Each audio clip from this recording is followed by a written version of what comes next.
Hey, this is Nico, and welcome to my online chakra management course. In this course, or the mini course, we are quickly going to look at what could possibly be causing blocked chakras, how imbalances are caused, and definitely we'll be looking at how to fix those problems. Now, there are a lot of resources out there that will give you information on what does a blocked chakra look like, what does it feel like, and how does imbalances occur. For every chakra, it's different because each chakra deals with different aspects. So I want to throw your world upside down. A blocked chakra is usually the result of a belief that a chakra is blocked.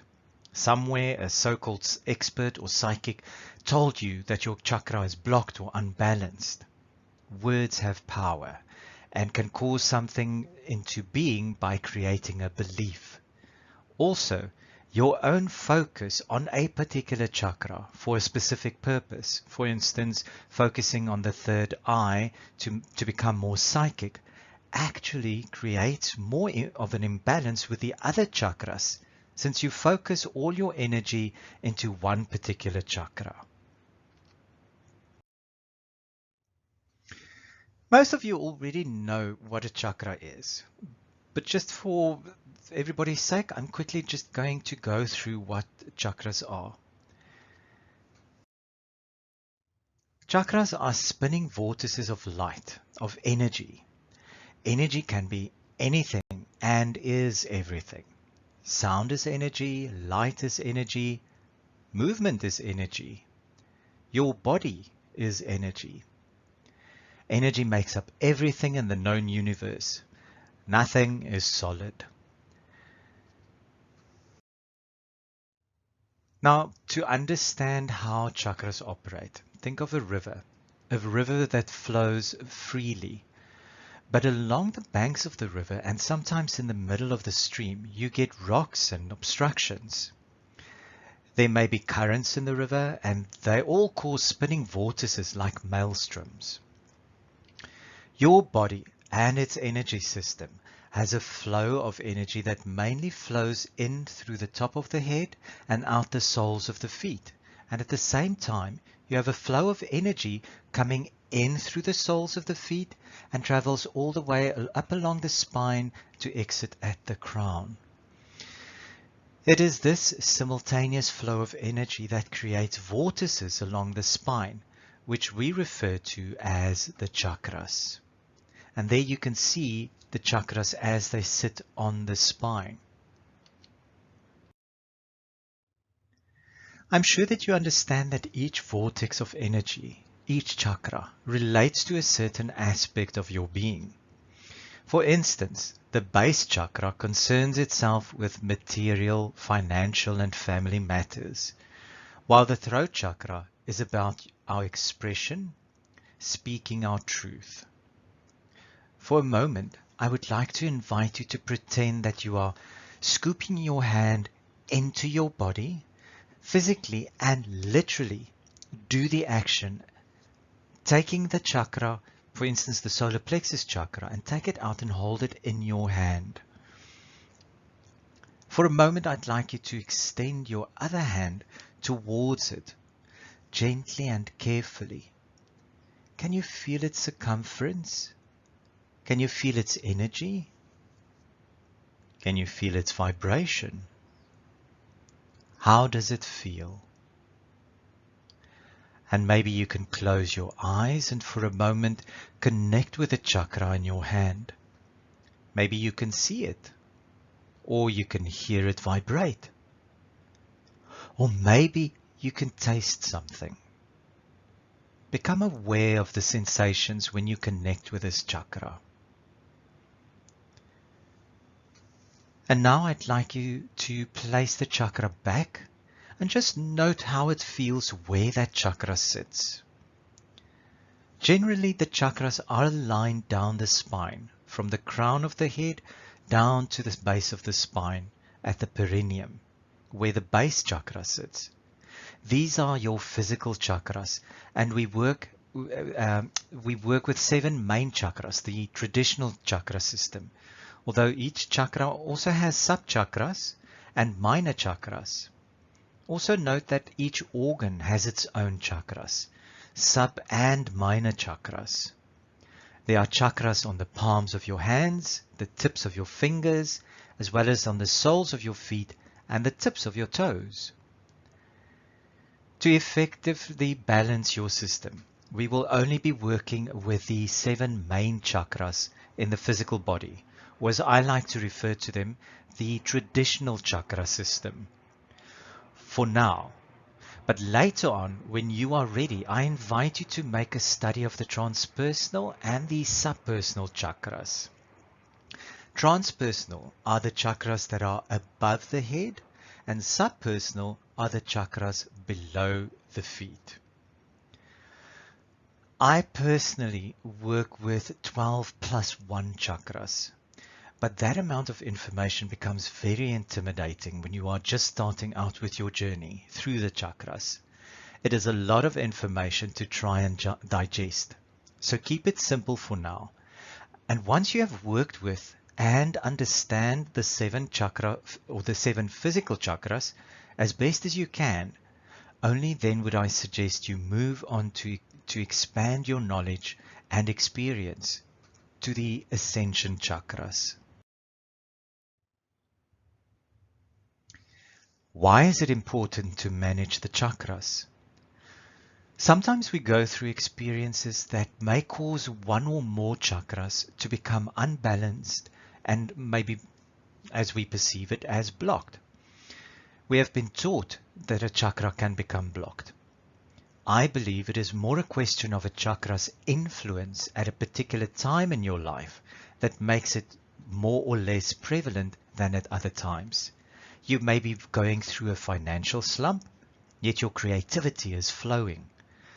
Maybe you find it difficult to follow your intuition, yet emotionally and compassionately you are in top form and helping so many people feel good about themselves. I'd like you to think of the zodiac and all the planets that play a role in astrology when Venus is in conjunction with Mars in the 5th house. Does that mean Jupiter has disappeared? Has the sun been blocked? What has happened to Aquarius? They are all still there. But at certain times in our lives, we are influenced more strongly by certain aspects, junctures, and oppositions. This is also true for our chakras. They never really get blocked, but are rather more or less prevalent in order for us to have certain experiences. It is neither good nor bad, just pure experience. So why do we then manage our chakras if they are going to go on their own course in any case? For a few simple reasons. We want to make sure our energy flows steadily throughout our whole system, and we want to understand which chakra is influencing us at any particular time in our lives. When the flow of energy is disrupted, it could manifest as ailments, illnesses, or dis-ease in our bodies. Another reason why it is a good idea to manage our chakras is that it gives us an opportunity to help clear issues on a collective scale. Our planet has her own set of chakras, and when shifts take place, our own chakra system is affected by these events. So when we pay attention to our own bodies and take care of our own chakras, we help to facilitate the shifts for our planet as well. Let's now look at ways that we can manage our chakras. A popular method for managing the chakras is to assign a day of the week to each of them. That means that on each day of the week, you will be paying special attention to one of your chakras. For instance, on Monday, focus maybe on the base chakra or the root. You can work with any and all aspects of the base chakra, by balancing the checkbook, cleaning the house, doing administrative duties, wearing red, eating red foods or root vegetables, and maybe wear a red stone such as carnelian. Here is a chart for each day of the week, where each chakra has been assigned to each day of the week.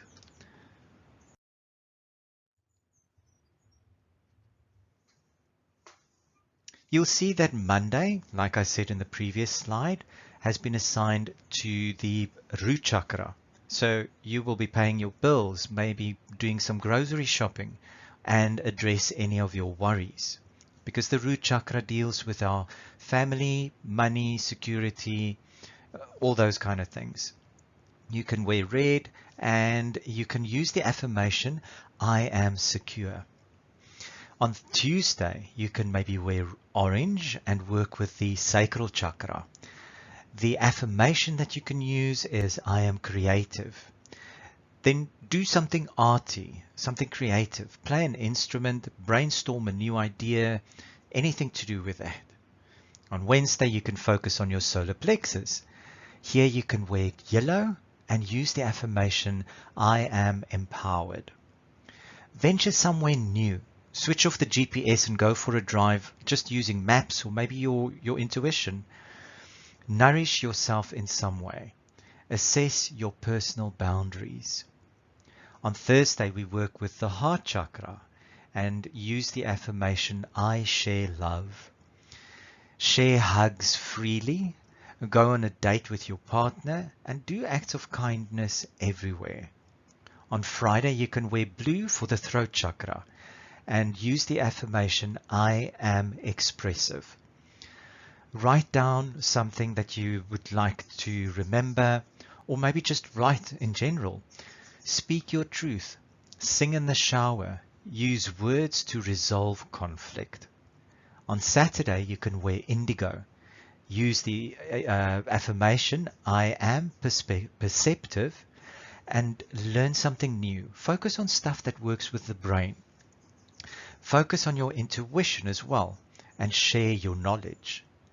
On Sunday, because Sunday is mostly a spiritual day for most people, you can maybe work on the crown and wear violet or purple.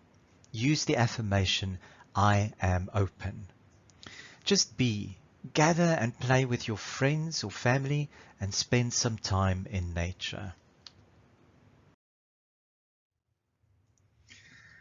If a chakra feels overactive, you could wear a complementary color with the intention of balancing that particular chakra. The color wheel that artists and designers use is a brilliant reference to get an understanding of which colors to use to activate, balance, or calm a chakra.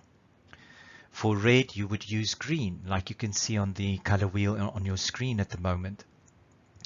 The blue of the throat is balanced with orange, and vice versa. The sacral chakra, which is orange, is balanced with blue from the throat. People who work with crystals can also take note that the color of a stone is often a very clear indication as to which chakra it would apply to. However, you may also use certain crystals to balance and soothe an overactive or unbalanced chakra.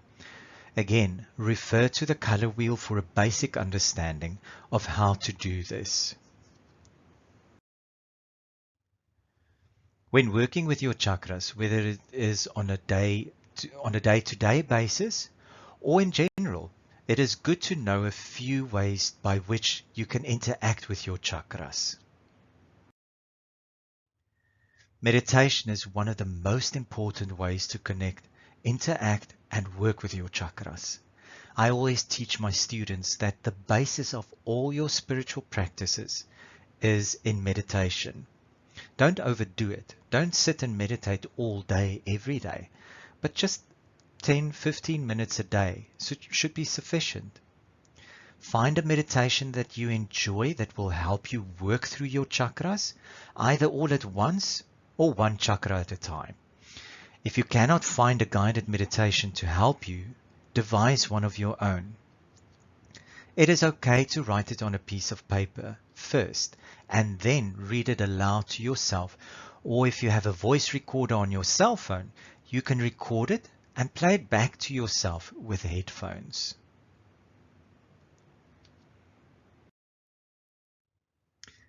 The foods we eat can also help to heal and balance our chakras. For instance, if you decide to work with the chakras separately, day by day, you could eat leafy green vegetables and cruciferous vegetables for the heart chakra. The solar plexus would love bananas, corn, or yellow peppers. Interesting to note is that tart fruit or sour foods such as lemons are a great way to work with the throat chakra. Just be sure that the food you consume is its natural color, organic and whole. Steer clear of processed foods, artificial sweeteners in particular, and synthetic colorants, and as well steer clear of red meat. Working with the color of each chakra is also very effective. I'm a color therapist, and I firmly believe that the vibration of color can help us to balance our systems. You could wear the color of the chakra, bathe yourself under a lamp that has a color filter, or just visualize the color. Remember that you would need to work with pure colors and to stay away from earthy, dirty, or muddy hues.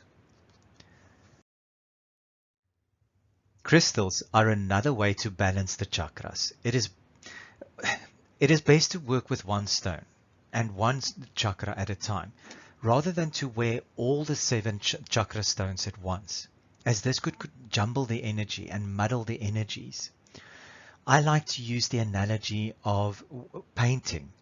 When you're painting with watercolors and you rinse your brush in the water, eventually that water becomes muddy because you dip the brush for red and you dip the brush for blue, and eventually all those colors mingle and they become muddy. The same is true for crystals or any color, anything that has a color that you wear. If you wear a lot of different colors, like I know some of the bohemian styles are inclined to do, it could jumble the energies and you'd end up with a slightly more muddy hue. So beware of that. Beware of the colors that you use. Each chakra has a yantra, which is a mystical diagram. It represents the symbols of the associated chakra. By focusing on each chakra's yantra, it is said to balance and clear the chakra and activate its properties.